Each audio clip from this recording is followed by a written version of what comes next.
Good afternoon, everybody. It's September the 6th, and I wanted to talk to you about harvesting some herbs. I know I did some videos on harvesting catnip and sage and different type of herbs, basil. So I just thought I would walk you through and just show you some of my herbs. I've harvested most of my herbs through the season several times. And so, as you can see, my catnip has come back. I think I've cut this 2 or 3 times. I'm here at my mom's. See a little bumblebee enjoying some flowers. And I do, most of the time I don't let my herbs flower because I use them for teas. Now, I was always told that you don't let them flower because it takes away from the medicinal purposes, and I still use them. It's quite sunny right now. Anyway, here's my basil, and I had showed you I popped off the heads the other day, and look how, see, I've been doing this all season, and look how bushy this plant has gotten.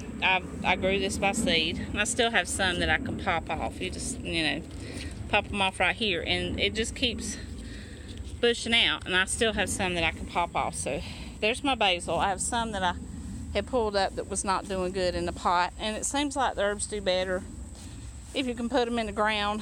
That catnip that I have that's in the ground has done really good. This catnip that's in the pot, as you can see, is not as beautiful, but it's still useful. I mean, you can, I don't get to water it as much, and I'm not sure if you can see because it's sunny. Anyway, I was trying to show you what the seeds look like. I've been letting some of the flowers dry on my catnip, and they get brown. And normally what I do is, if I'm having a plant die, I just take and pop some off and just put them back in the ground, or if I want to let it grow somewhere else, I just throw it in the ground and then let nature takes its course. So we're going to go around back. I've been working on some different projects, but it's getting fall, and the herbs really start putting out, and you have to start thinking about not cutting them back too much. Now, in North Carolina, it won't frost till October, late October, October 27th. Now, here's my sage, and I grew all this by seed this spring, and I've been using the same method as I do the basil, and I just started doing this. Pop the tops off, pinch the tops off, and it gets really bushy. So I've harvested the sage several times. So I've got to harvest it. I've got sage to harvest again. I've got, let's see, more catnip here. I don't even want to get into the lemon balm.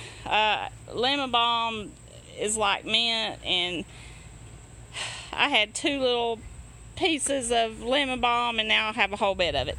But lemon balm is really good.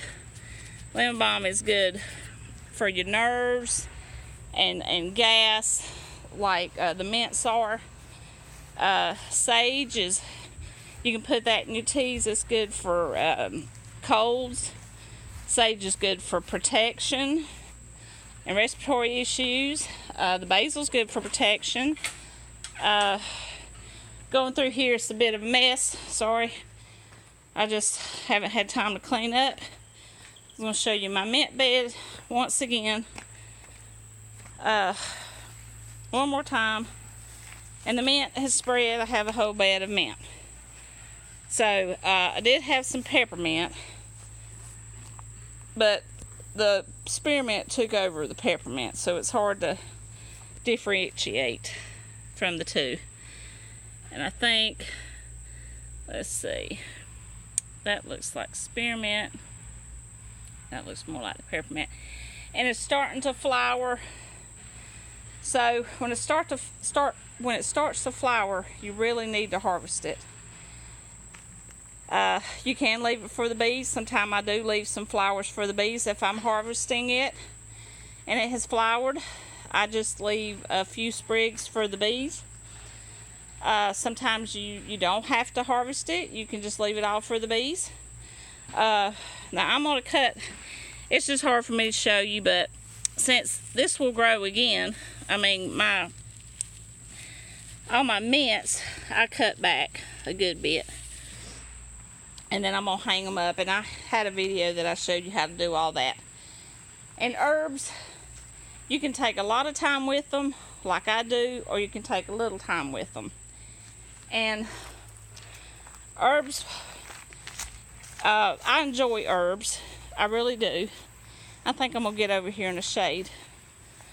It's like mid-noon. I'll get over here in my Scuffydine vine. I'll show you some Scuffydines. I've been starting to pick Scuffydines. They're really good. Let me zoom in on my Scuffydine. But anyway, herbs can take a lot of your time harvesting them and cutting them. You can let them grow and just have flowers for the bees. Or you can spend a lot of time like I do. Now, I do spend a lot of time with them. But that's something I enjoy. I love the smells. I like making teas. I'm getting wrapped up in some vines here. I enjoy the teas. So I harvest all year long to have teas for the winter. And I just wanted to end you with my beautiful Scuffydines. They're sweet and loving. I'm going to eat me a couple. And I hope that you like and share and subscribe. Thank you.